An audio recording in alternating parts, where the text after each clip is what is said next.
జై శ్రీమన్నారాయణ. అందరికీ నమస్కారం అండి. ఏ వ్యక్తి అయినా సరే ఈ నలుగురు వ్యక్తుల్ని కూడా మర్చిపోతే దైవాన్ని మర్చిపోయినట్టే లెక్క.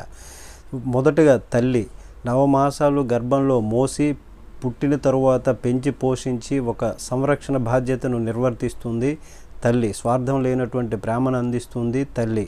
కల్మషం లేనటువంటి ప్రేమను ఇస్తుంది తల్లి. అలాగే తండ్రి నీవు పుట్టకముందే బాధ్యతను వహిస్తాడు. పుట్టిన తర్వాత నిన్ను పెంచి పోషించి ఒక ఉన్నత స్థాయిలోకి తీసుకొచ్చేటటువంటి బాధ్యత పడతాడు, అంత కష్టపడతాడు. కాబట్టి తల్లిదండ్రులు ఇద్దరూ కూడా దైవంతో సమానమే.